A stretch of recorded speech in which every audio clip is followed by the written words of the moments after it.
بسم الله الرحمن الرحيم والعصر إن الإنسان لفي خسر إلا الذين آمنوا وعملوا الصالحات وتواصوا بالحق وتواصوا بالصبر. Hadir di pengajian Zoom yang biasa dilaksanakan di hari Rabu. Salawat serta salam semoga dilimpahkan kepada junjungan kita Nabi besar Muhammad Sallallahu Alaihi Wasallam beserta keluarganya, sahabatnya, dan umatnya yang selalu istiqomah hingga akhir zaman. Ibu-ibu sekalian, saya ucapkan terima kasih terutama kepada Bapak Ustadz Anhar dan ibu-ibu yang bisa mengikuti pengajian ini. Mudah-mudahan apa yang diniatkan oleh kita sekalian mendapat kelancaran dan mendapat balasan dari Allah Subhanahu wa taala.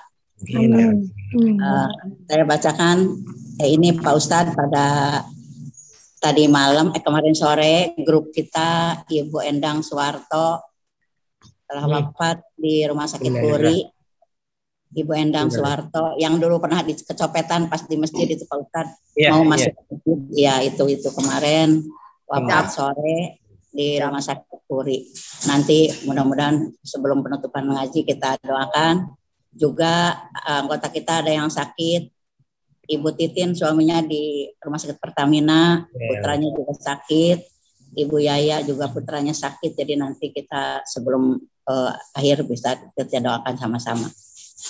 Makanya kita bersyukur banget yang hari ini bisa ngikutin ngaji. Mudah-mudahan terus sehat selamanya, dikasih sehat dan semangat. Amin.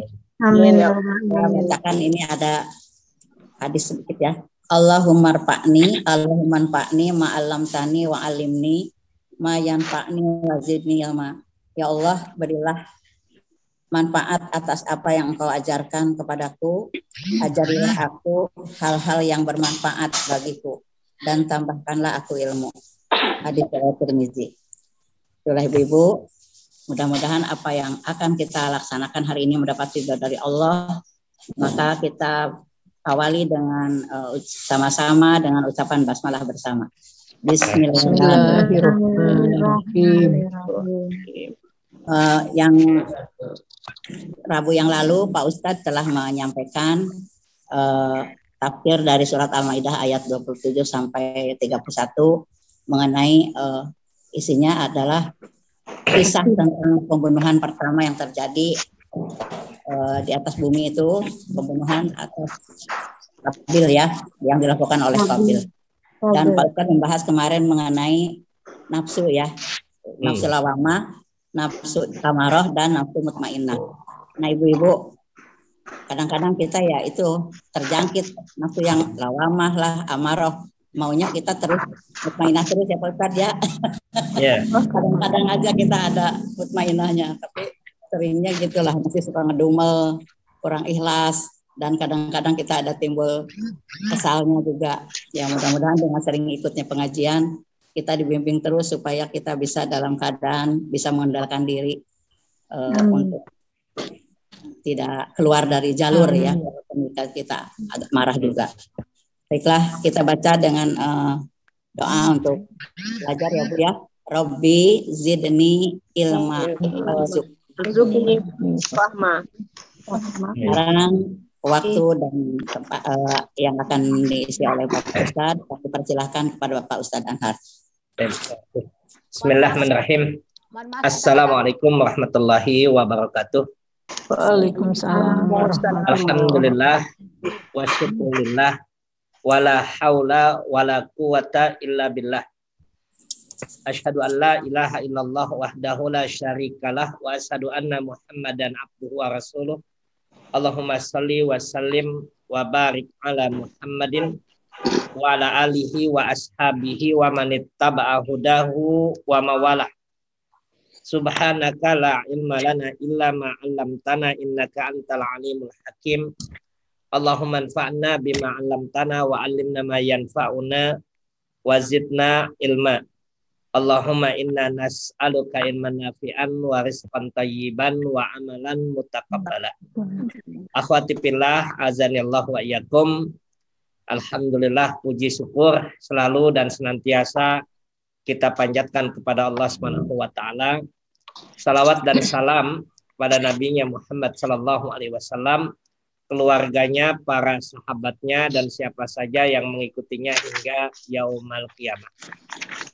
Pada kajian kita yang lalu dari tadabbur ayat Al-Qur'an, kita sampai pada surat Al-Maidah ayat yang ke-31 yang bertepatan pada bahasan yang lalu.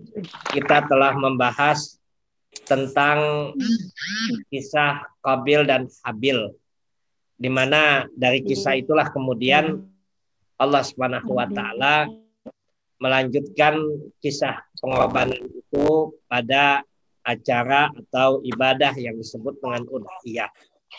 Begitu pula kisah tentang Qabil dan Habil ini yang berkait tentang peristiwa pembunuhan yang terjadi di masa itu, maka peristiwa itu menjadi sebuah catatan dalam perjalanan kehidupan manusia yang kemudian pada masa generasi setelahnya Allah SWT mengingatkan kepada para nabi untuk menyampaikan tentang perkara-perkara yang bisa merusak atau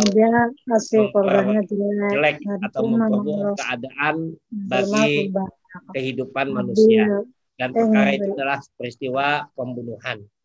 Nah, di hari ini akhwati fillah, kita masuk pada ayat yang ke-32 dan satu bahasan sampai dengan ayat yang ke-34.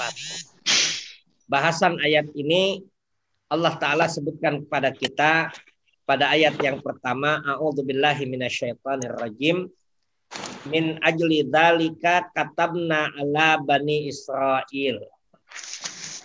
Oleh sebab itu, oleh karena itu kami telah tetapkan kepada Bani Israel annahu, bahwasanya man qatala nafsan, barang siapa yang membunuh satu jiwa, bi ghairi nafsin au fasadin, bukan karena orang itu melakukan pembunuhan atau karena dia merusak kerusakan di muka bumi, faka'annama qatalan nasa jami'an, seakan-akan ia telah membunuh seluruh manusia. Waman ahyaha, dan barang siapa yang memberikan kehidupan, memelihara kehidupan seorang manusia, faka'annama ahyanna sajami'ah, maka seakan-akan dia memberikan, memelihara kehidupan semua manusia. Walaqad ja'athum rusuluna bil bayyinah, sungguh telah datang kepada mereka para rasul kami bil bayyinat, dengan penjelasan. Summa inna katsiran minhum ba'da dzalika fil ardi la musrifun. Kemudian setelah itu sungguh kebanyakan mereka di muka bumi ini membuat perbuatan yang melampaui batas. Nah, ini ayat ke-32. Sebelum kita membahas ayat ini dalam pandangan atau komentar para ulama tafsir, saya ingin memberikan sebuah gambaran korelasi atau munasabatul ayat, munasabatul ayat dengan ayat sebelumnya. Kalau pada ayat sebelumnya kita ketahui terjadi satu peristiwa pembunuhan yang pertama dalam sejarah manusia.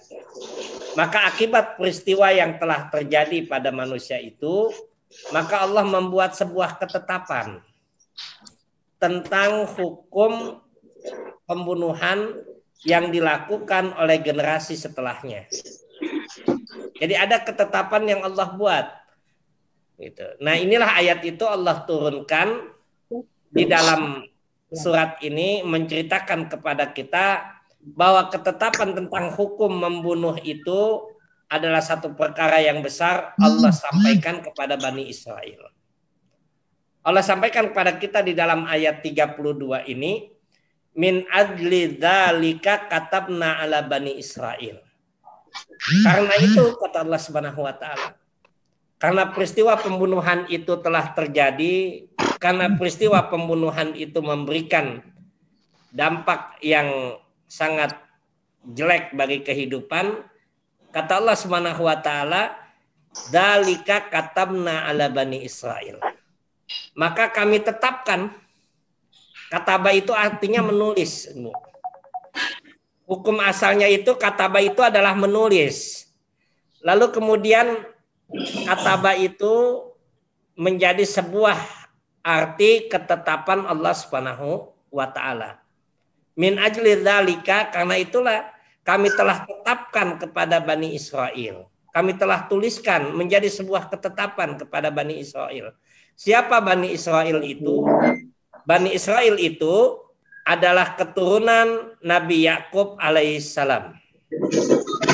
Ya Allah ya Rabbi. Bani itu artinya keturunan, Isra itu artinya hamba, Il itu artinya Allah.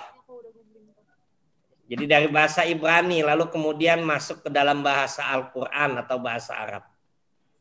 Jadi Bani itu artinya keturunan, kemudian Isra itu adalah anak, ya, keturunan hamba, Israil itu Allah. Jadi keturunan hamba Allah, yaitu keturunan Yakub alaihissalam. Maka kata Allah Subhanahu wa taala, min ajli dzalika, karena peristiwa pembunuhan itu telah terjadi, maka oleh sebab itu peristiwa pembunuhan itu menjadi latar belakang kami tetapkan kepada Bani Israel. Annahum man qatala nafsan bighairi nafs. Barang siapa yang melakukan pembunuhan terhadap satu jiwa bukan karena dia melakukan pembunuhan. Apa maksudnya? Yaitu dia melakukan pembunuhan tanpa ada sebab. Ini perbedaannya syariat Islam yang sangat luar biasa. Ada membunuh yang dibolehkan, tetapi tidak dilakukan oleh setiap orang. Maka Allah katakan di sini, man qatala nafsan bighairi nafs. Barang siapa yang melakukan pembunuhan, menumpahkan darah bukan karena orang itu melakukan pembunuhan, yaitu bukan karena terjadi pembunuhan. Karena kalau terjadi pembunuhan, ada peristiwa seseorang yang membunuh orang lain tanpa sebab, maka ketetapan dalam syariat hukum itu adalah hukum kisos, hukum balas bunuh. Siapa yang melakukannya? Yang melakukannya adalah pemangku kekuasaan. Ya, tidak semua orang. Misalkan ada orang yang melakukan peristiwa pembunuhan, terbukti ada saksinya, lalu kemudian tidak bisa mengelak, tidak ada alibinya, tidak ada dasar pembunuhan itu, kenapa terjadi peristiwa pembunuhan itu, maka kemudian pemerintah atau pemangku kekuasaan menetapkan hukuman buat orang itu adalah dengan hukum balas bunuh. Jadi dibalas bunuh. Bagaimana caranya? Yang melaksanakannya adalah pemerintah, hukum qisas. Jadi hukum bunuhnya itu dilakukan oleh pemerintah, kecuali kalau pihak korban, pihak keluarga memaafkan peristiwa itu, maka orang yang membunuhnya hanya kena sanksi atau yang disebut dengan diat. Diat itu membayar sejumlah harga yang diminta oleh keluarga yang terbunuh. Nah, itu dalam syariat Islam. Ini dalam syariat Islam. Maka Allah katakan dalam ayat ini, kalau ada terjadi bahwasanya peristiwa pembunuhan itu adalah peristiwa yang besar, lalu Allah tetapkan kepada Bani Israel, apa ketetapannya?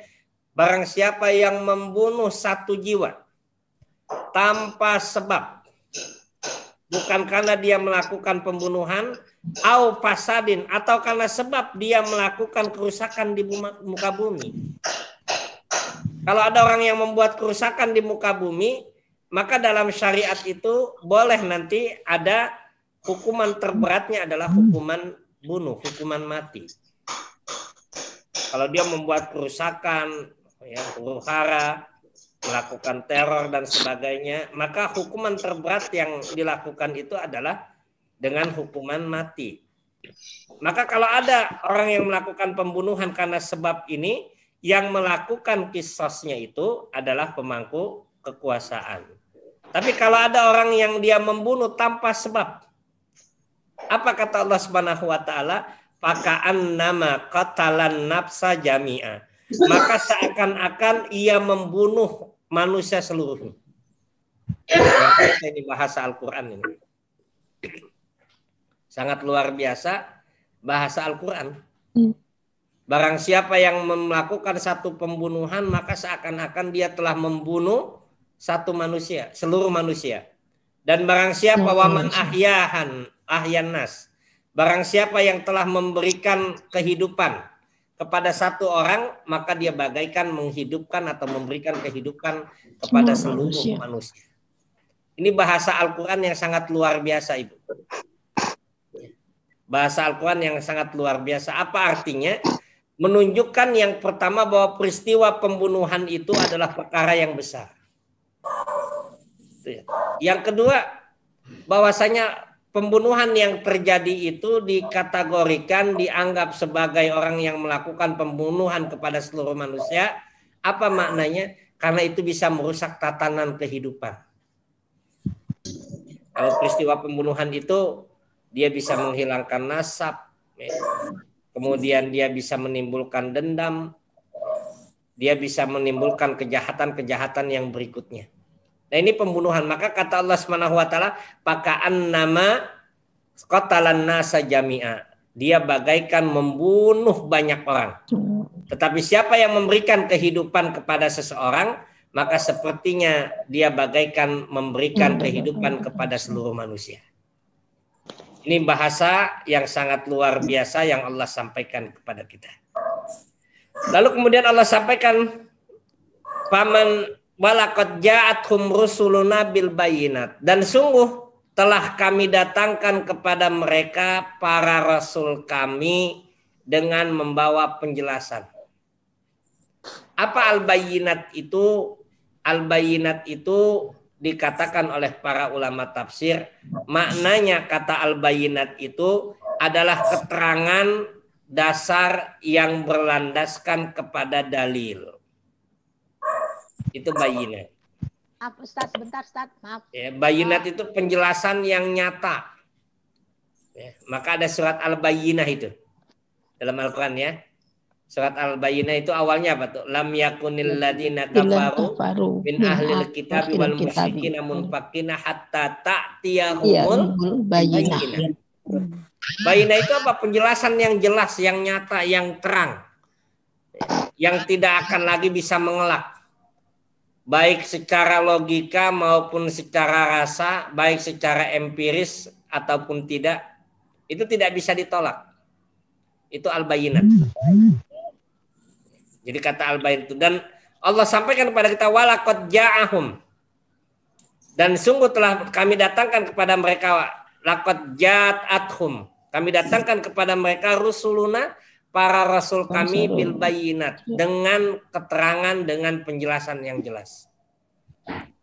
Maka diantara kata yang disampaikan dalam Al-Quran ketika menyebut kitab suci itu, Al-Quran menyatakan dengan kalimatnya al-bayyinah. Al-Quran Allah sebut al-bayyinah, yaitu penjelasan dari apa yang ingin Allah sampaikan kepada manusia. Taurat, Zabur, ya, yang Allah datangkan kepada para nabi sebelumnya juga Allah sebut dengan kata bayyinah, yaitu penjelasan yang jelas, yang nyata buat mereka. Nah, sungguh telah kami datangkan para rasul dengan penjelasan, summa inna katsiran minhum ba'da dzalika fil ardi lamusrifin.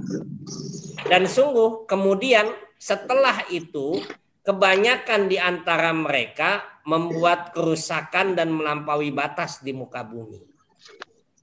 Nah, ini ayat yang ke-32. Ayat yang ke-32 ini yang menegaskan kepada kita nanti beberapa poin penting dari ayat ke-32 ini. Tapi nanti kita akan bahas pada akhir dari tafsirnya. Kemudian dalam ayat berikutnya Allah katakan kepada kita. Pada ayat selanjutnya Allah sebutkan, innama jazaa'ul ladina yuharibunallaha wa rasulahu. Hanyalah, kata Allah Subhanahu wa taala, Innama itu huruf apa Ibu? Harfun yufidu lil hasr. Harfun yufidu lil hasr. Itu innama. Untuk membatasi. Innama. Tidak ada yang lain kata Allah Subhanahu wa taala. Hanya saja jazaa'ul ladzina yuharibunallah. Balasan orang yang membuat peperangan kepada Allah dan Rasulnya. Yaitu yang memerangi Allah dan Rasulnya. Haraba itu berperang, memusuhi, memerangi Allah dan Rasulnya. Wa yas'auna fil ardi fasada, dan membuat kerusakan di muka bumi, melakukan pembunuhan, ya, melakukan teror, ya, melakukan segala bentuk kerusakan di muka bumi ini. Kata Allah Subhanahu wa taala, ayyuqattalu, balasannya itu hanyalah apa yang pantas, apa yang layak, ayyuqattalu, untuk dibunuh, yaitu dihukum mati. Au yusallabu, atau disalib. Ya. Disalib itu dipancung, ditaruh di tiang gantungan, lalu kemudian dipancung, hukum pancung. Au yusallabu, au tuqatta'a aydihim, atau dipotong tangan mereka. Wa arjulihim, dan kaki mereka. Min khilaf, silang. Kalau kaki kanannya yang dipotong, maka tangan kirinya juga dipotong. Kalau tangan kanan yang dipotong, kaki kirinya yang dipotong. Min khilaf, itu disilang. Au yumpan fil ar, au yunfau fil ar, atau dia diungsikan, dibuang di muka bumi. Dalika lahum hizyun fid dunya. Itulah kehinaan mereka di dunia. Walahum fil akhirati adzabun azim, dan bagi mereka di akhirat itu siksa yang sangat besar. Nah, ayat ketiga-tiga ini, Ibu yang dimuliakan Allah Subhanahu wa taala, kembali menegaskan kepada kita tentang dampak negatif, dampak buruk, kehancuran yang besar bagi mereka yang melakukan pembunuhan dan membuat kerusakan di muka bumi. Ini ayat yang ke-33. Jadi penegasan kembali oleh Allah Subhanahu wa taala bahwa pembunuhan, kerusakan di muka bumi, membuat kerusakan di muka bumi adalah sebuah perbuatan yang merupakan memberikan dampak yang sangat besar bagi kehidupan manusia. Beda dengan maksiat yang lain. Ada maksiat yang dia pengaruhnya hanya untuk dirinya. Tapi ada maksiat termasuk pembunuhan, zina. Ya, itu maksiat yang akan memberikan dampak sosial yang jauh lebih besar dibandingkan maksiat-maksiat yang lain. Ya, kerusakannya tidak hanya pribadi, tetapi kerusakannya itu menjadi kerusakan sosial. Nah, Allah tegaskan dalam ayat ini kembali tentang dampak kerusakan dari perbuatan membunuh dan merusak di muka bumi, yaitu melakukan pembegalan, melakukan pembunuhan, melakukan kezaliman yang bisa memberikan kerusakan yang besar di muka bumi ini. Kata Allah apa? Allah sampaikan, innama jazaa'ul ladzina yuharibunallaha wa rasulahu. Sungguh kata Allah Subhanahu wa taala, hanyalah balasan yang pantas. Balasan yang pantas bagi orang yang memerangi Allah dan Rasul dan mereka yang membuat kerusakan di muka bumi. Apa yang dimaksudkan dengan membuat kerusakan di muka bumi dan memerangi Allah dan Rasul? Mereka yang menghalangi di antaranya orang-orang yang ingin taat kepada Allah Subhanahu wa taala. Mereka yang memusuhi orang-orang yang beriman. Mereka yang mengangkat senjata untuk memerangi Allah dan Rasulnya, memerangi orang yang beriman. Mereka yang begitu benci, ya, begitu benci sangat luar biasa kepada orang-orang yang beriman. karena kedengkian mereka kepada orang yang beriman menyebabkan mereka memerangi Allah dan Rasul-Nya. Nah, kalau mereka melakukan itu ya, dengan berbagai upaya, dengan berbagai cara, karena kebencian mereka mungkin merampas harta, memperbaiki melawan keadaan yang ada itu dengan kekerasan, membuat kerusakan, menteror. Itu yang terjadi. Kalau ini terjadi pada mereka kepada Allah dan Rasul, apa kata Allah? Balasan yang pantas untuk mereka itu ayyuqattalu adalah balasan hukum mati, yaitu hukum dengan dibunuh. Satu, au yusallabu atau disalib. Kalau dia tidak dibunuh, dia disalib. Dipancung di tiang gantungan, lalu kemudian dipasang untuk dilihat oleh orang-orang. Autoqatta'a aidihim wa arjulihim min khilaf. Atau dipotong silang tangan dan kakinya. Au yumpam fil ardi, atau dipenjarakan. Ya, diasingkan, dibuang.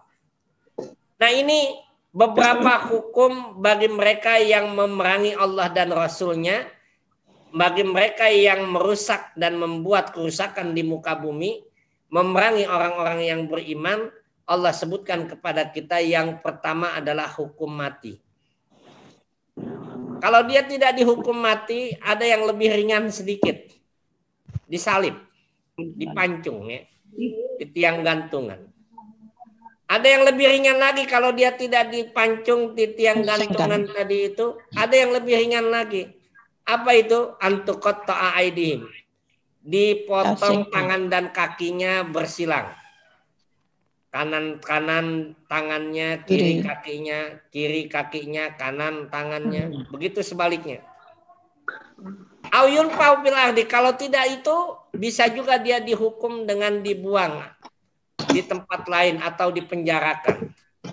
Bahasa kita itu yunfau fil ardi itu kalau dalam hukum pidana sekarang itu adalah diasingkan, dipenjarakan. Nah, ini hukum buat mereka. Untuk apa? Allah sampaikan kepada kita bahwa apa yang Allah tetapkan berupa hukum tadi itu adalah bentuk kehinaan mereka di muka bumi yang Allah hinakan dengan pidana Islam. Allah hinakan dengan pidana Islam. Dan nanti di akhirat ada balasannya buat mereka. Yang lebih pedih lagi dari apa yang mereka perbuat. Apa yang mereka dapatkan dalam kehidupan dunia tadi. Nah, ini yang dikatakan oleh Allah Subhanahu wa ta'ala. Maka setelah Allah sebutkan dua ayat tadi, ayat 33 dan 34 tadi, Allah sebutkan kepada kita tentang peristiwa pembunuhan. Allah sebutkan hukuman bagi mereka yang membuat kerusakan. Allah sebutkan kemudian pada akhir ayat ini, illalladzina tabu min qabli an taqdiru alaihim fa'lamu annallaha ghafurur rahim. Ini menunjukkan kasih sayang Allah Subhanahu wa taala. Begitu kerasnya Allah mengingatkan tentang peristiwa pembunuhan. Begitu kerasnya Allah berikan sanksi kepada mereka yang melakukan peristiwa pembunuhan dan merusak di muka bumi. Tapi kata Allah kemudian, illa, kecuali siapa yang bertobat sebelum ditangkap. Sebelum mereka tertangkap, lalu mereka dua bertobat. Apa kata Allah Subhanahu wa taala? Fa'lamu annallaha ghafurur rahim. Sungguh Allah itu Maha Pengampun lagi Maha Penyayang. Nah, ini 3 ayat, Ibu, yang berkaitan tadabbur kajian kita di kesempatan ini, kisah tentang peristiwa pembunuhan. Nah, di akhir kajian ini saya mencatatkan atau menuliskan beberapa poin penting dari ayat ini.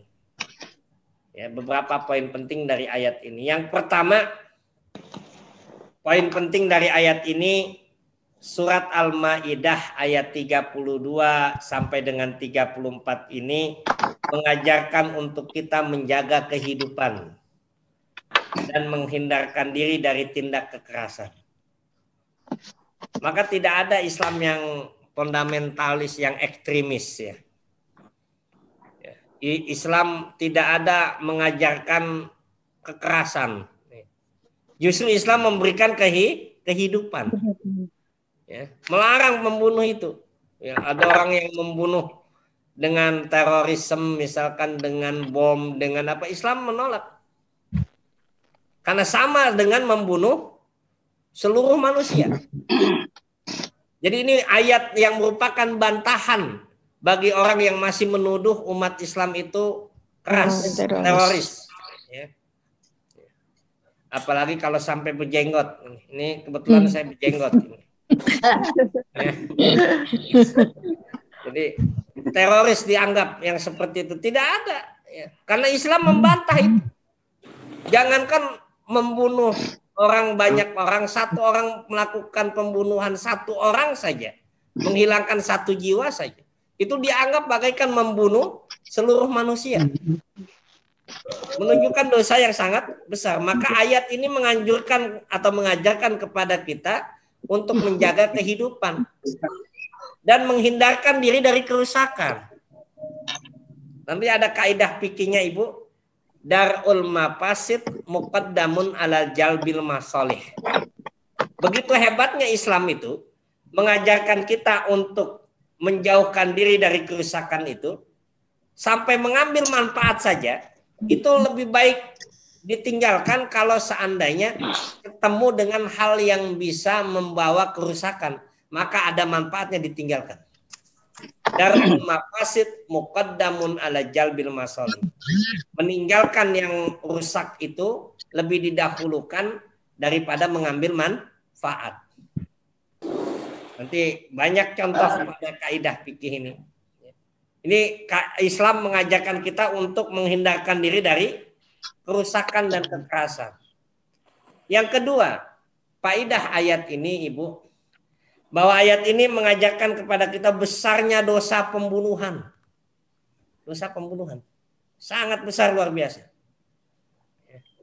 Maka dalam Islam itu, membunuh itu dihukumkan dengan apa? Dengan hukum mati. Orang yang melakukan membunuh itu ada dua nanti. Muta'ammidan wa ghaira muta'ammid. Ada yang terjadi pembunuhannya dengan sengaja, terencana. Maka pembunuhan yang seperti ini hukumannya adalah hukum mati. Ada yang hukum orang yang membunuh, ya, orang yang membunuh itu ada yang dia membunuhnya tidak sengaja. Misalkan terjadi peristiwa kecelakaan tanpa kesengajaan, tidak ada perencanaan, ini ghairu muta'ammidan. Maka hukumannya atau sanksinya itu nanti diminta kepada ahli korbannya, kepada keluarga korban itu untuk memaafkan dan membayarkan diat, denda, sanksi. Itu yang terkaitan dengan peristiwa pembunuhan. Tetapi dosa membunuh itu adalah perbuatan dosa besar. Maka ayat ini mengajarkan, memberikan faedah kepada kita bahwa membunuh itu termasuk perbuatan dosa besar. Kemudian yang ketiga, faedah ayat ini, hukum ini tidak hanya berlaku kepada Bani Israel. Kalau dalam ayat tadi Allah sampaikan kepada kita, min adli jalika katabna ala Bani Israel. Karena itu telah kami tetapkan kepada Bani Israel. Hukum ini bukan hanya untuk Bani Israel. Hukum yang menyatakan bahwa membunuh itu termasuk dosa besar tidak hanya terjadi pada Bani Israel, tetapi hukum itu juga berlaku pada umat kita. Berlaku pada umat kita. Itu hukumnya. Tetap berjalan hukum itu. Maka ketika kita baca di dalam hadis, nah saya sebutkan di situ, Abu Hurairah satu kali hendak menolong Utsman. Ya, yang waktu itu sedang peristiwa Utsman difitnah, lalu kemudian rumahnya dikepung, pada saat itu Utsman sebagai khalifah, ya, rumahnya dikepung. Maka Abu Hurairah berniat ingin menolong Utsman dan ingin melakukan penyerangan kepada orang yang mengepung Utsman. Maka apa jawab Utsman bin Affan itu? Wahai Abu Hurairah, pergi kamu. Jangan sampai kamu melakukan pembunuhan dengan mereka. Karena saking keselnya ingin membela Utsman waktu itu. Tapi Utsman melarang kepada Abu Hurairah untuk membantunya. Nah, ini apa maknanya? Bahwa dalam Islam hukum membunuh itu tetap menjadi dosa besar sekalipun sebabnya terjadi karena peristiwa Qabil dan Khabil yang Allah sebutkan, lalu kemudian Allah tetapkan hukum itu pada Bani Israel, maka kemudian hukum itu juga berlaku bagi kita umat Nabi Muhammad sallallahu alaihi wasallam. Tetap berlaku. Nanti ditegaskan pada ayat yang lain. Kemudian faedah berikutnya, ayat ini menunjukkan kepada kita besarnya pahala menjaga kehidupan. Menjaga kehidupan itu apa artinya? Tidak membunuh, ya, tidak membuat kerusakan. Ya. Menjaga kehidupan itu apa artinya? Memberikan peluang-peluang orang untuk mendapatkan kehidupan. Memberikan peluang. Kalau sekarang kan banyak orang yang sulit untuk mendapatkan kehidupan yang layak. Ya. So, kita lihat itu ya. PPKM nih, sekarang kita lagi PPKM nih. Ya, PPKM kondisi ekonominya juga Masya Allah lagi sulit-sulitnya luar biasa. Ya. Ini yang terjadi gitu ya. Nah, memberikan kehidupan, memberikan peluang kehidupan pada seseorang itu memiliki nilai yang sangat besar. Bahkan Nabi SAW itu menyebutkan ya, orang yang memberikan kehidupan, melonggarkan kesulitan orang lain itu, maka Allah akan longgarkan kesulitannya di dunia dan di akhirat. Saya kutipkan di sini tafsir Wahbah Zuhaili. Wahbah Zuhaili itu dalam tafsir Al-Munirnya menyebutkan kepada kita orang yang memelihara kehidupan itu seakan-akan dia memelihara kehidupan manusia. Apa artinya? Dia menciptakan keamanan, ketentraman bagi mereka. Dia menghilangkan kegelisahan, ketakutan, dan kekhawatiran. Kan orang sekarang lagi musimnya takut, cemas ya. Kita ngelihat orang batuk aja bawaannya udah deg-degan aja. Ya, samping kita batuk aja udah. Aduh, bersin. Udah deg-degan. Ya. Ini yang terjadi pada masa sekarang, Ibu. Maka memelihara kehidupan itu dia menghilangkan kerusakan, kemudaratan, kegelisahan, menggembirakan orang. Itu adalah bagian daripada memberikan kehidupan. Memberikan solusi jalan keluar ya. Itu adalah memberikan kehidupan. Jadi tidak dalam arti yang sempit ya, tetapi dalam arti yang sangat luas, memberikan kehidupan pada seseorang itu memiliki nilai ganjaran yang besar di sisi Allah Subhanahu wa taala. Lalu faedah yang berikutnya, Allah menegaskan kepada kita di dalam ayat ini bahwa para rasul itu datang membawa bayinat. Para rasul itu datang semuanya membawa bayinat. Apa bayinat itu? Penjelasan yang sangat nyata. Itu bayinat. Nah, penjelasan yang sangat nyata itu ada yang berupa kitab suci. Ya. Ada kitab suci Al-Quran, Taurat, Jabur, Injil.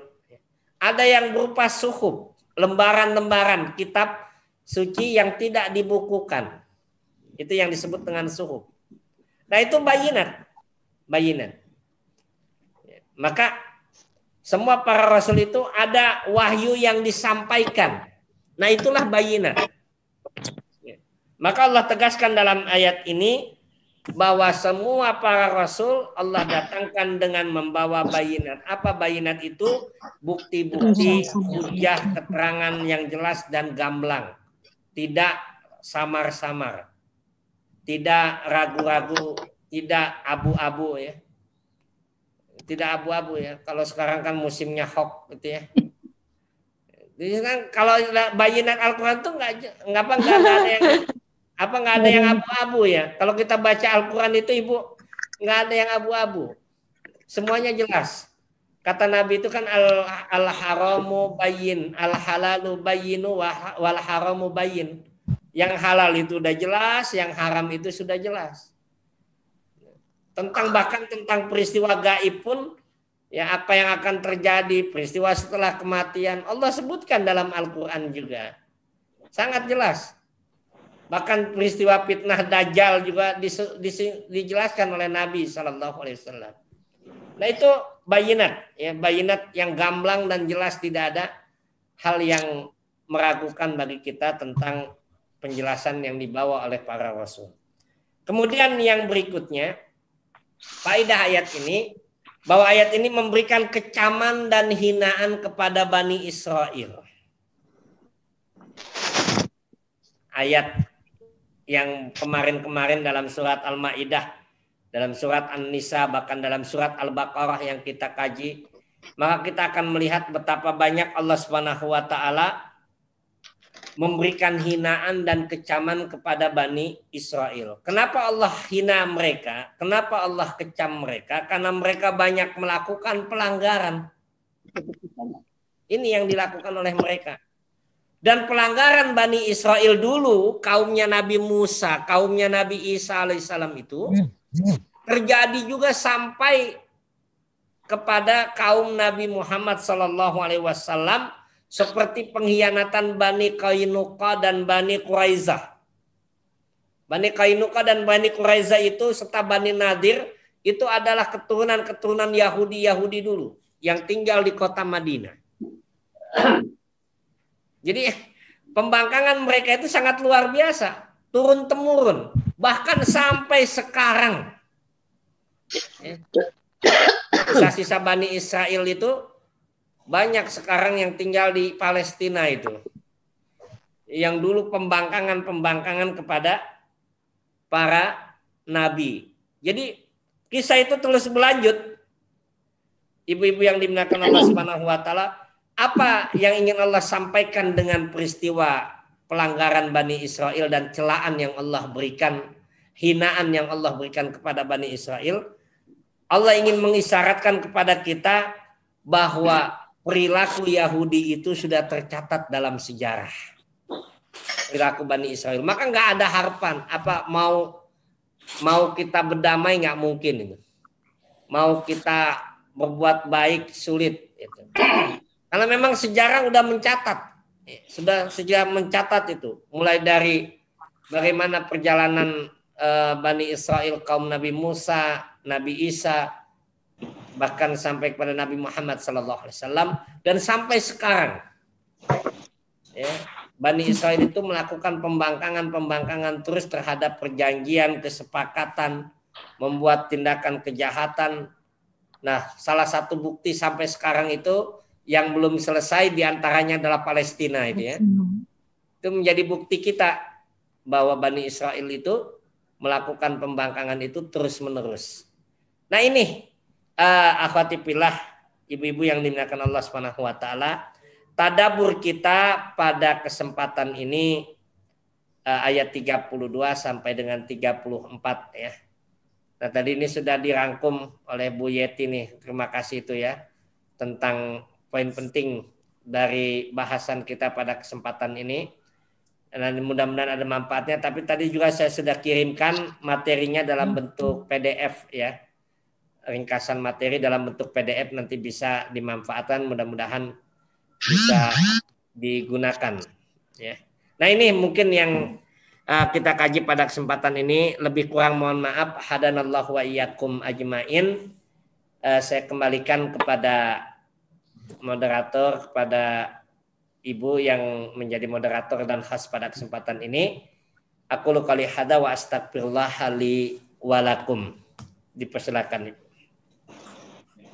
Terima kasih Pak Ustadz telah menyampaikan tafsir Al-Maidah ayat 32 sampai 34. Ibu-ibu, barangkali ada yang mau ditanyakan, dipersilahkan waktunya.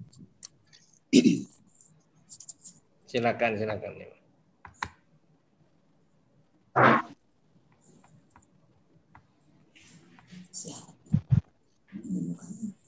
Boleh yang berkait tentang ini ataupun yang lain nggak apa-apa, Ibu.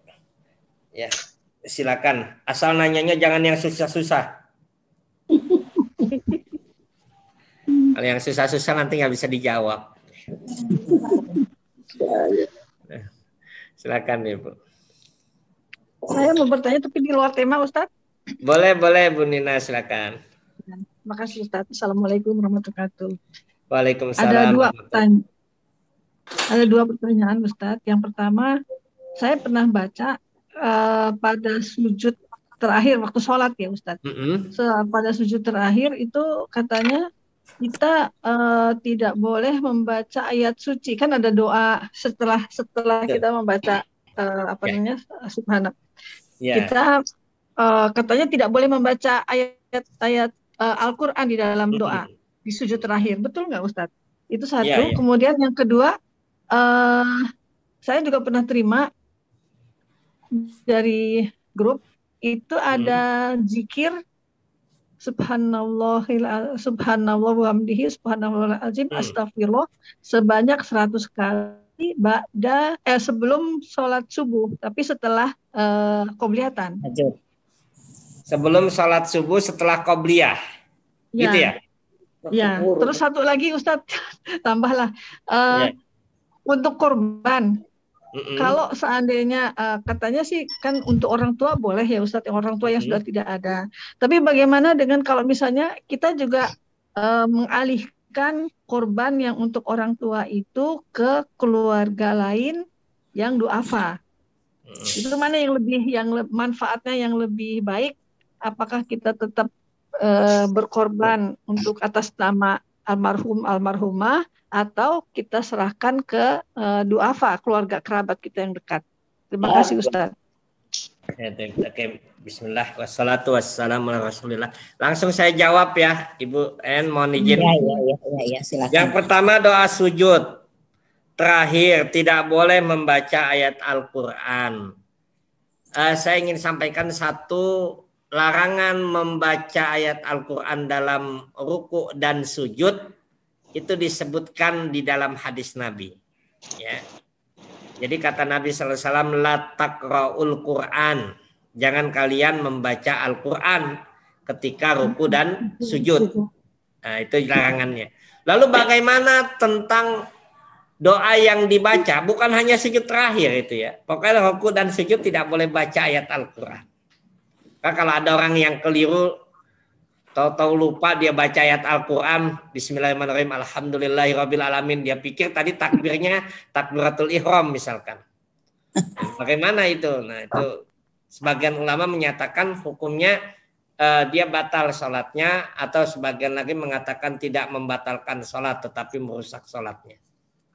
Nah, ini yang benar. Maka itu ditetapkan di dalam hadis. Lalu kemudian yang berikutnya, bagaimana kalau dia membaca doa di sujud terakhir yang diambil dari ayat Al-Quran? Nah, kan doanya ada kan? Ya, iya, banyak. Doanya misalkan diambil dari ayat Al-Quran. Iya, Al-Kahfi itu yang bagaimana doa posisi seperti ini? Para ulama menyebutkan bahwa kalau dia membaca doa dalam sujud yang diambil dari ayat Al-Quran, yang dia baca itu doa, bukan ayat. Jadi boleh saja, ya. Boleh saja dia baca karena yang dia baca doa bukan ayat. Itu yang satu. Yang kedua, berkaitan tentang bacaan doa sujud itu ada dua redaksi hadis Nabi. Ya, kita pernah kaji itu waktu kajian dahulu itu ada dua redaksi hadis Nabi Sallallahu Alaihi Wasallam. Hadis yang pertama Nabi mengatakan begini. Inna aqrabal abdi indallahi azza wa jalla fis sujud. Kata Nabi itu, sungguh posisi seorang hamba dekat dengan Tuhan itu ketika sujud. Itu kata Nabi. Lalu setelah itu Nabi katakan, Fa'aksirud doa, maka perbanyaklah doa waktu sujud. Yang kedua, Nabi mengatakan di akhir hadisnya itu, fajtahidid doa, maka bersungguh-sungguhlah dalam berdoa. Jadi ada lapat perbanyaklah doa, yang lapat kedua bersungguh-sungguhlah dalam berdoa. Nah, para ulama menyebutkan tentang hadis ini, satu, bahwa doa di dalam sujud itu disyariatkan. Dua, bahwa berdoa di dalam sujud itu tidak hanya sujud terakhir. Ingat itu. Tidak hanya sujud terakhir. Semua sujud kita berdoa. Bahkan Syekh Utsaimin, salah satu mufti di Saudi dulu, dalam fatwanya menyebutkan mau membaca doa khusus di sujud terakhir saja yang lebih panjang dari sujud yang lain, maka hukumnya tidak ada contohnya. Jadi tidak hanya sujud terakhir, semua sujud kalau dia mau berdoa. Yang ketiga, doa apa yang dibaca? Nah itu. Ini yang menjadi ikhtilaf para ulama. Doa apa yang dibaca? Karena Nabi perintahkan perbanyak doa. Kemudian yang kedua, Nabi perintahkan bersungguh-sungguh dalam doanya. Doa apa yang dibaca? Sebagian ulama menyebutkan, satu kelompok ulama menyatakan bahwa doa yang dibaca itu adalah doa sujud, bukan doa yang lain. Ini satu ulama ya. Doa sujud apa dasarnya, apa alasannya? Karena lafaz hadis itu Nabi menyampaikan dengan kalimat fa'aksiru atau fajtahidu ad-du'a, pakai al. Kata doanya pakai al. Ad-du'a. Alif, lam, dal, ain, alif, hamzah. Ad-du'a pakai al. Nah, al dalam bahasa Arab disebut alamatun ma'rifah. Alamatul lil ismil ma'rifah. Yaitu tanda untuk kata yang diketahui. Contoh, saya berikan contoh gini. Kalau dalam bahasa Arab, saya pergi ke masjid. Maka saya mengatakan azhabu ilal masjidi. Atau boleh disebut azhabu ila masjidin, nggak pakai al. Boleh dua-duanya dibenarkan dalam struktur bahasa Arab. Tapi dua hal ini berbeda artinya. Ada sedikit perbedaan. Kalau saya katakan azhabu ilal masjidi, maka saya memberikan isyarat dari ucapan saya bahwa orang yang diajak ngomong itu paham masjid apa yang saya ke sana. Karena saya sebutkan, saya pergi ke masjid itu. Tapi kalau saya katakan azhabu ila masjidin, saya pergi ke masjid nggak pakai al masjidnya itu, saya menyampaikan bahwa orang itu tidak akan tahu masjid mana yang saya pergi, yang saya tuju. Nah, ini dua hal yang berbeda, Ibu ya. Nah, ulama yang tadi mengatakan kalimat Nabi fa'aksiru fajtahidu, perbanyaklah, bersungguh-sungguhlah, ad-doa pakai al. Doa itu yaitu doa apa? Doa sujud.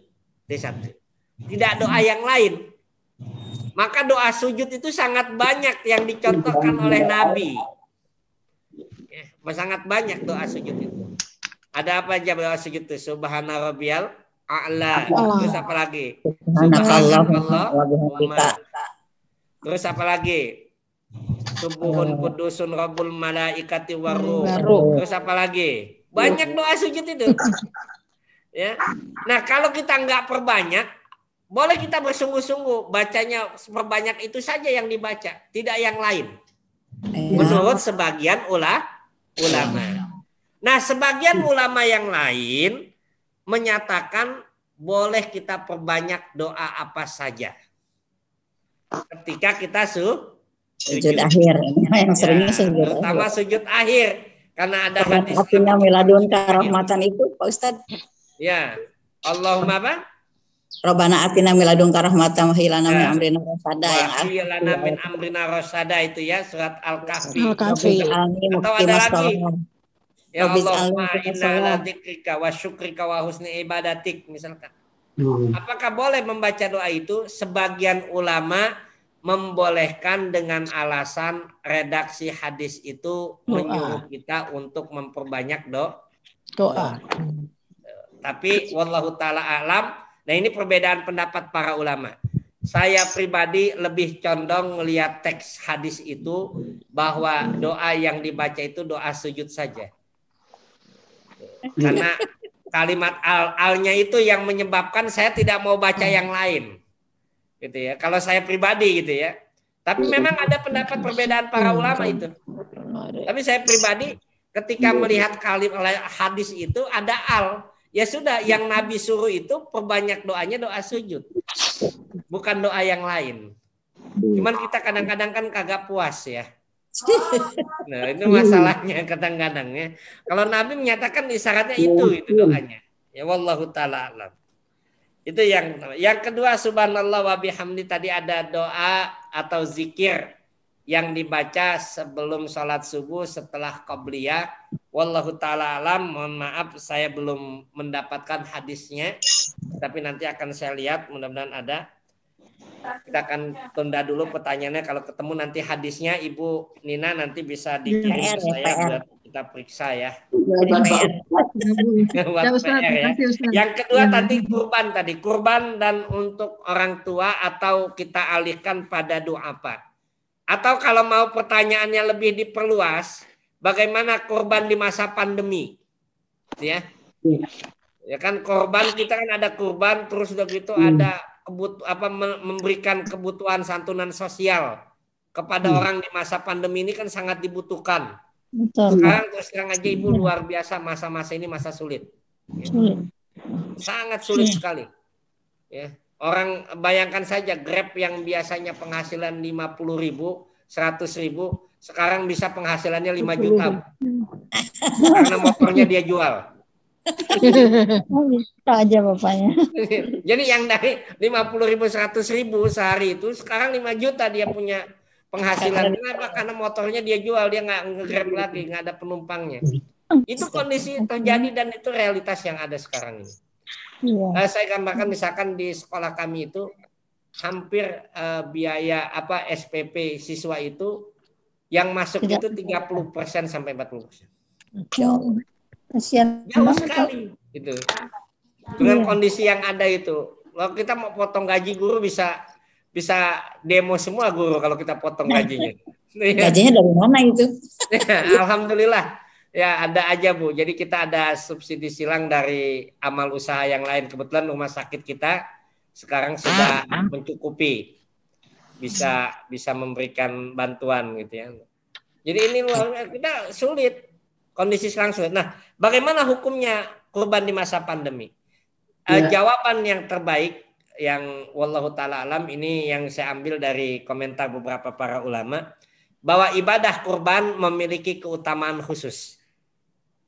Karena ada di bulan tertentu, di bulan khusus yaitu bulan haram. Ibadah kurban itu. Ya. Terus satu. Jadi ada kekhususan ibadah kurban. Karena dia adanya di bulan khusus, di bulan yang diharamkan Allah, bulan yang dimuliakan oleh Allah Subhanahu wa taala sehingga memiliki keutamaan khusus. Ibadah sedekah atau membantu orang yang musibah memiliki keutamaan tersendiri. Kenapa? Karena sedekah atau infak itu dia tidak terbatas. Satu. Yang kedua, maslahatnya lebih besar. Tapi kalau ibadah kurban bulannya besar, bulannya luar biasa, ibadahnya ibadah khusus, tapi distribusinya juga tertentu. Ya, distribusinya tertentu. Ya, distribusinya hanya 3 untuk hadiah, untuk boleh dimakan oleh yang berkurban dan boleh untuk sedekah. Tapi kalau sedekah distribusinya itu luas. Dia jauh lebih besar pemanfaatannya dibanding dengan kurban. Nah, dua-dua ini memiliki keutamaan. Mana yang lebih utama untuk dilaksanakan? Wallahu ta'ala a'lam. Kalau ibu melihat dua hal tadi yang memiliki keistimewaan, keutamaan sama-sama berbeda, sama-sama memiliki keistimewaan, maka jawaban terbaik kata para ulama, lihat dan tergantung kondisi keadaan di mana ibu memandangnya. Ya, kalau misalkan ibadah kurban di sini utama, kenapa? Karena memang saudara atau keluarga kerabat masih bisa ditunda waktunya. Misalkan ya masih bisa ditunda waktunya, kita tolong dia mungkin bulan berikutnya. Maka kita kerjakan dulu ibadah kurban. Tapi kalau misalkan kayaknya ini mendesak juga berbarengan dengan waktu korban, maka ini lebih maslahat kita dahulukan yang ini. Jadi dilihat sesuai dengan kondisi dan keadaan ibunya, ya Bu, masing-masing. Karena dua-duanya memiliki keutamaan. Saya sampaikan ini kias yang hampir sama seperti kalau ada orang masuk ke masjid sebelum masuk ke masjid untuk sholat subuh. Mana yang lebih utama? Dia qobliyah subuh dulu atau dia tahiyatul masjid dulu? Dua-duanya kan utama itu ya. Dua-duanya utama. Nah ini kaidahnya sama seperti itu. Maka kalau ibu melihat mana yang lebih utama, silakan lihat, amati amalan yang lebih utama dari dua amalan tadi, karena dua-duanya memiliki keutamaan. Kalau memang di situ kelihatannya kurban lebih dibutuhkan, maslahatnya lebih besar, saudara yang kita bantu masih bisa ditunda, maka sebaiknya kita dahulukan kurban.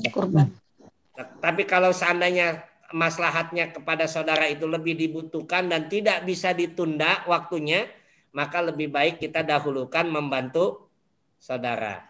Itu disesuaikan dengan keadaan kita. Mungkin itu jawabannya, Bu Nina. Wallahu ta'ala. Ustaz. Wa iyak. Silakan mungkin.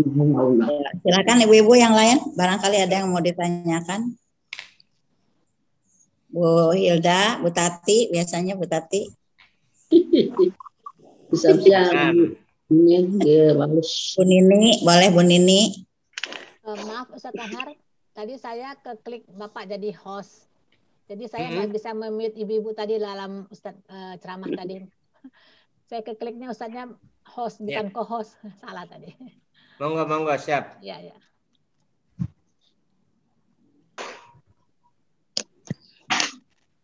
Silakan. Pak Ustadz, Assalamualaikum. Mau tanya mengenai Bani Israel itu Yahudi ya Pak Ustadz ya? Iya. Orang Yahudi. Bani orang Israel. Yahudi itu, ya Bani Israel yang di Palestina itu kan orang Yahudi ya. Orang Yahudi itu ada yang Islam enggak itu Pak? Nah, Bani Israel ini keturunan Yakub tadi ya sudah kita tahu kan. Keturunan Yakub ini dalam sejarahnya itu menjadi umat Nabi Musa, umat Nabi Isa, kemudian umat Nabi Muhammad sampai sekarang ini yang keturunan dari Nabi Yakub alaihissalam. Nah, bagaimana tentang Yahudi yang ada di Palestina? Ya, Yahudi yang ada di Palestina ini adalah mereka keturunan Bani Israel yang tetap beragama Yahudi dan karakternya pun sama pembangkangannya dengan karakter Bani Israel dahulu.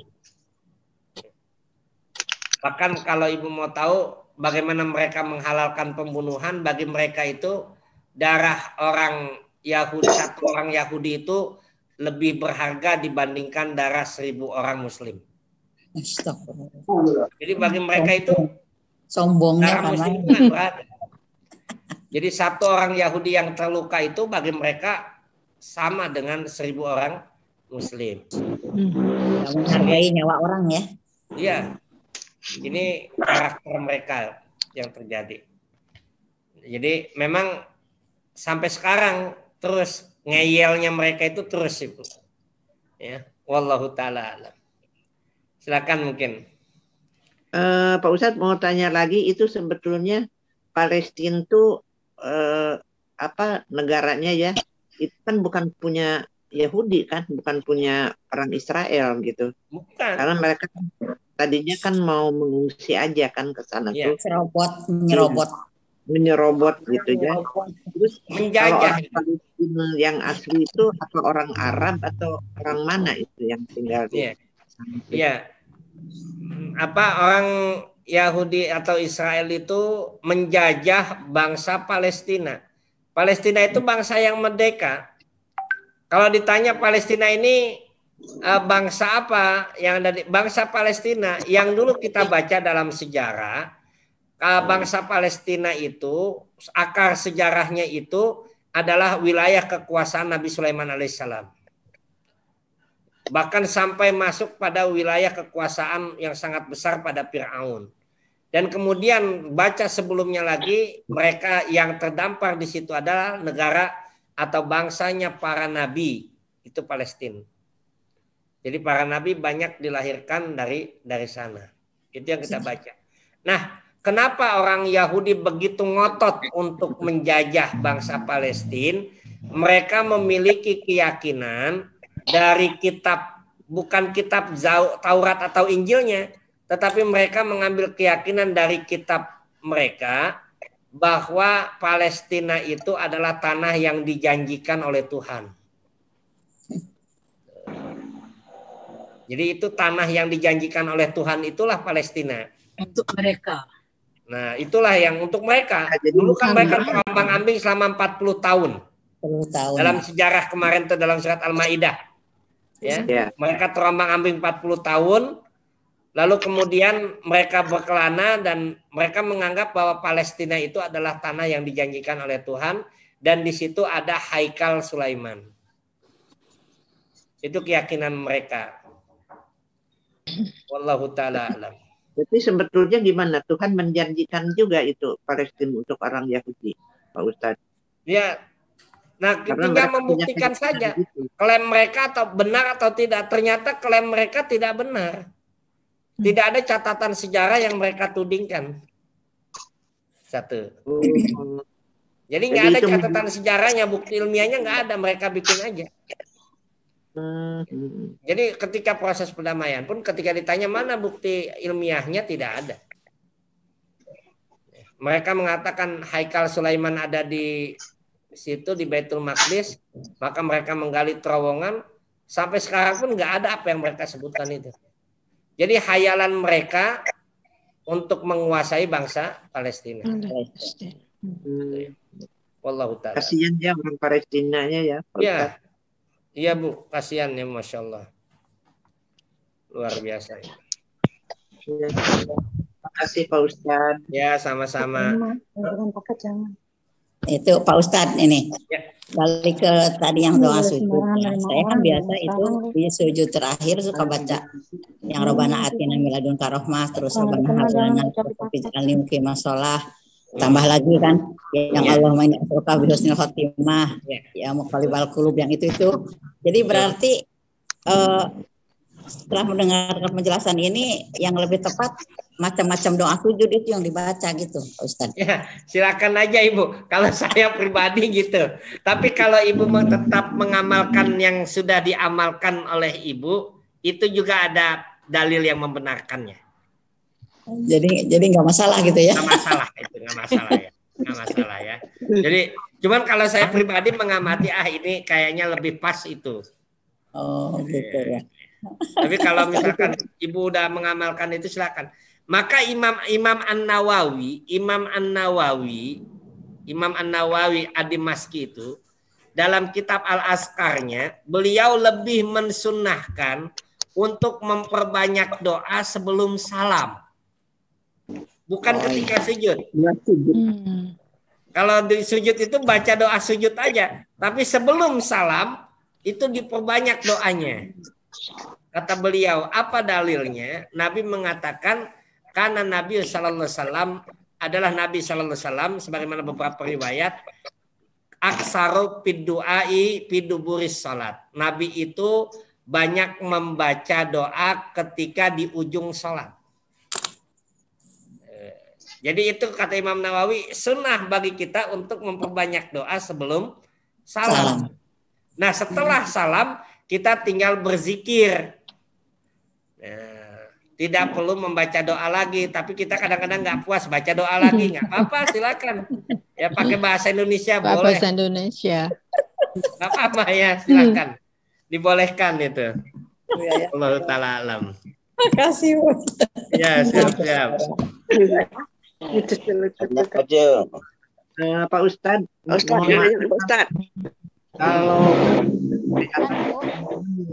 katanya sujud kita bermohon kalau punya hajat, punya keinginan, bermohon tuh di dalam hati aja, bisa dalam bahasa Indonesia gitu. Iya. Betul Ustaz, karena nanti katanya dikabul sama Allah kita lagi sujud, biasanya sujud terakhir ya Pak Ustaz. Iya.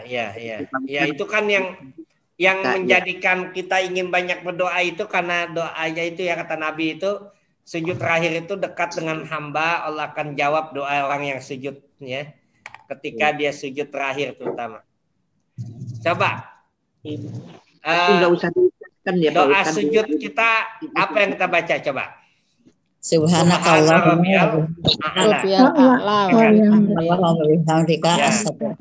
Ya, itu contohnya subhanarabbiyal a'la, maha suci Allah yang maha tinggi. Terus apa lagi? Subhanakallahumma. Terus subhanakallahumma rabbana wa bihamdika Allahumma firli. Ya kan? Subhanakallahumma, maha suci Engkau ya Allah. Rabbana, na Tuhan kami. Wa bihamdika, dengan memujimu. Subuhun kudusun Rabbul Wa bihamdika Allahumma firli. Aku memohon ampun yang lebih besar. Saya pertanyakan, ketika kita baca doa ini, memuji Allah, menyanjung Allah, itu amalan yang sangat mendatangkan kecintaan Allah. Kalau kita baca sungguh-sungguh itu, ya nggak Bu? Mendatangkan kecintaan Allah. Bahkan ketika kita minta ampunan kepada Allah, dan kalau Allah sudah ampunkan kita, apa yang menjadi kebutuhan kita akan dipenuhi oleh Allah. Enggak nyala. Apa yang jadi kebutuhan kita akan dipenuhi oleh Allah. Kalau kita memang sudah mendapatkan ampunan Allah. Jadi jauh lebih besar. Ridhonya ya. Ya. Jangankan dunia lagi, surganya pun diberikan kalau Allah sudah ampunkan itu. Ya. Jadi itu Bu, itu rahasia kenapa sujud itu sedekat-dekat seorang hamba kepada Tuhannya itu. Jadi diulang-ulang aja terus ya Pak? Ya, sambil sungguh-sungguh dibacanya. Dirasakan gitu ya. Ya, membaca sungguh-sungguh, pelan-pelan, tidak terlalu cepat. Ya. Apalagi ketika kita sholat malam. Tapi kalau Ibu membaca doa yang lain tadi dengan argumentasi yang tadi sebutkan, silakan. Cuman memang di situ letak kedekatan kita dengan Tuhan. Kesungguhan kita dalam membaca doanya tadi. Ya, ada juga Pak. Subuhun kudus Rabbuna boleh Pak? Subuhun kudus Rabbul malaikati waruh. Malaikati waruh. Ya. Itu nanti ada 7 doa sujud itu ya. Iya. Lebih bisa ya. Iya. Lebih firli sudah. Iya, lebih. Cuman tadi kita kadang-kadang kita kan merasa kurang puas ya. Iya. Kita kadang-kadang itu. Kita kalau Nabi mengajarkan Allahumma rzuqni, ya Allah berilah aku rezeki, cukup. Tapi kita kadang-kadang butuh penjelasan, ya Allah berilah aku rezeki hari ini, aku sangat butuh ini. Disebutin nama kita itu. Kalau Nabi itu hanya mengatakan Allahumma rzuqni, ya Allah berilah aku rezeki. Semua rezeki itu luas. Ilmu husnul khotimah. Husnul khotimah itu juga rezeki. Jadi cuman kita kadang-kadang nggak puas, jadi merinci. Pengen memperjelas Pak Ustaz. Memperjelas itu ya. Penjelasan. Wallahu taala alam. Silakan tadi Bu Nini sepertinya mau bertanya. Bu Nini. Ini Ustadz, macam katanya kan apa korban untuk orang tua yang meninggal itu tidak sampai, betul nggak Ustadz? Siapa yang bilang tidak sampai, Bu? Ada, Bu. Sampai, Bu, sampai. Jadi ada gini, kalau orang tua yang sudah meninggal, kita ingin berkorban, maka sampai korban kita untuk orang tua kita sampai insya Allah. Yang baik. Ya, sampai. Satu, dengan alasan surat Yasin. Surat Yasin ayat 11, 12, 13 tuh. Ayat 12-nya itu Allah katakan wa asarahum wa kullasain asainahu fi imamin mubin. Kata Allah ada catatan inna nahnu nuhyil mauta wa naktubu ma qaddamu wa asarahum. Itu kata Allah yang kami catat itu bekas perjalanan. Nah, para ulama tafsir menyebutkan di antara bekas perjalanan hidup seseorang adalah anak-anak yang soleh. Itu bekas perjalanan hidupnya. Jadi anaknya soleh, lalu kemudian orang tuanya wafat. Nah, anak yang soleh itu adalah bekas perjalanan hidupnya.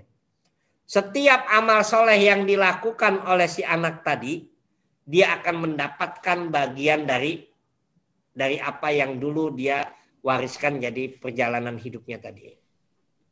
Jadi dapat otomatis catatannya itu. Yang kedua, Nabi mencontohkan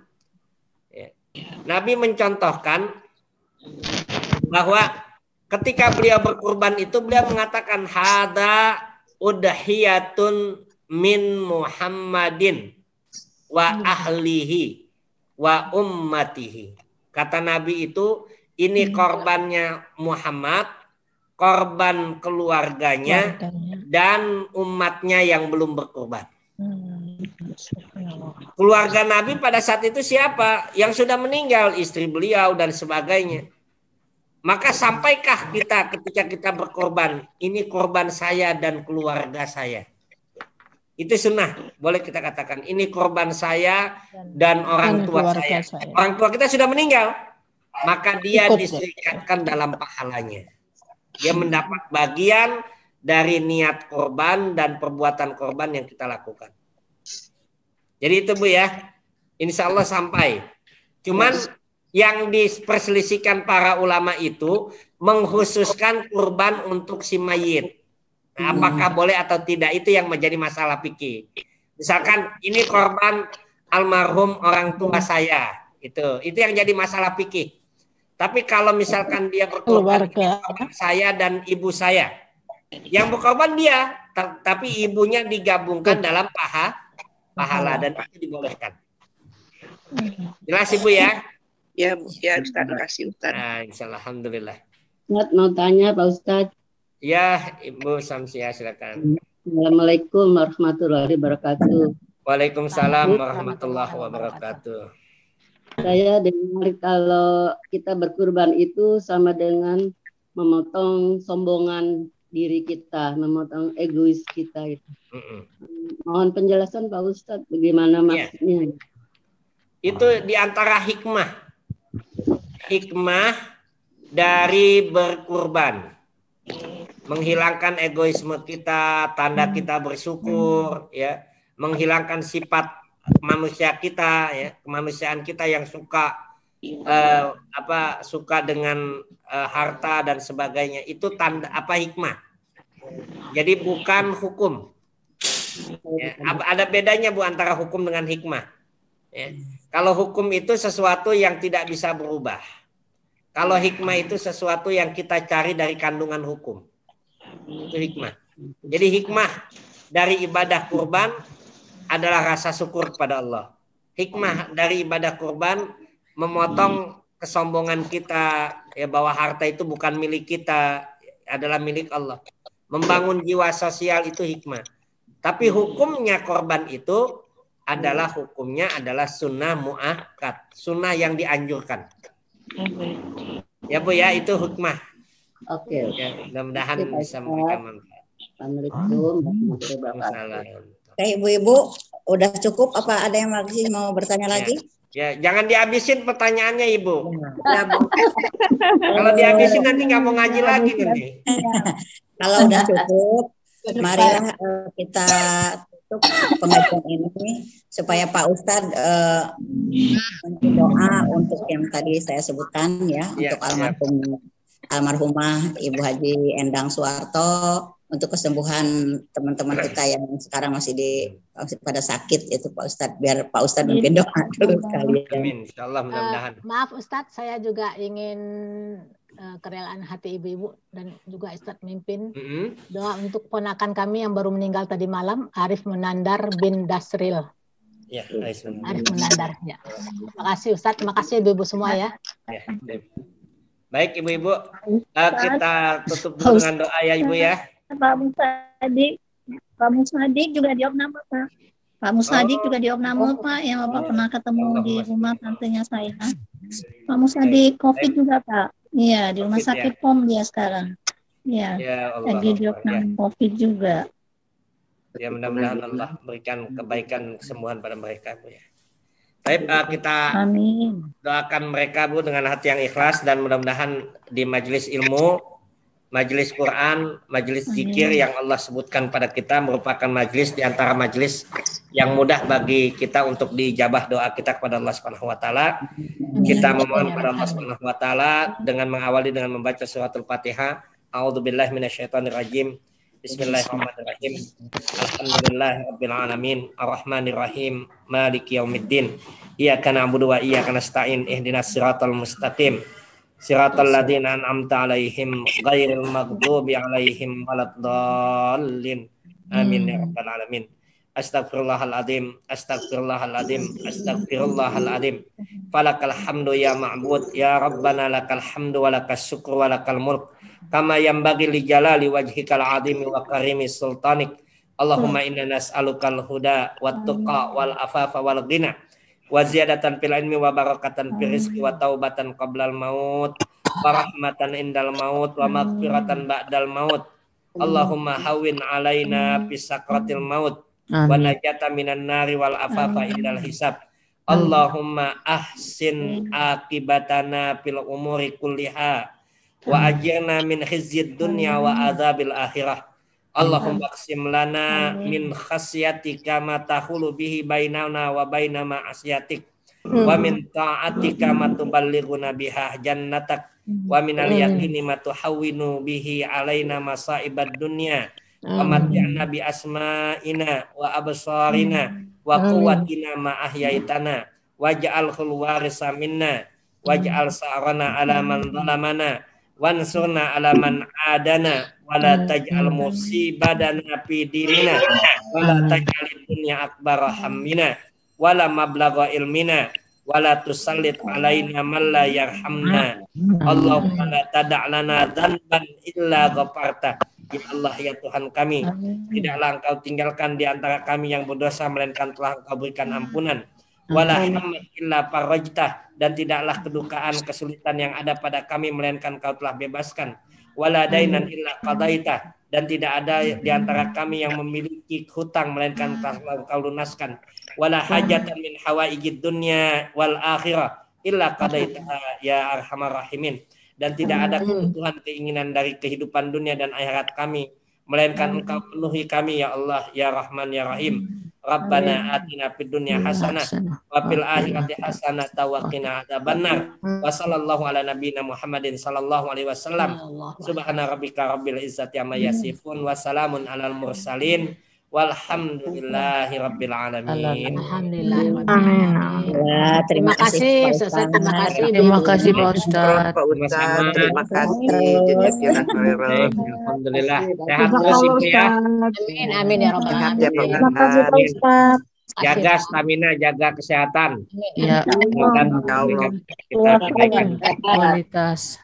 Karena ini nggak keluar takut di rumah aja. Ya, ya mudah-mudahan di rumah aja kita menikmati aja. Di rumah kena juga Ustaz. Kalau gitu saya pamit Ibu semua. Terima kasih Pak Ustaz. Ya sama-sama. Assalamualaikum warahmatullahi wabarakatuh. Waalaikumsalam warahmatullahi wabarakatuh. Wabarakatuh. Ibu Yemi, Ya.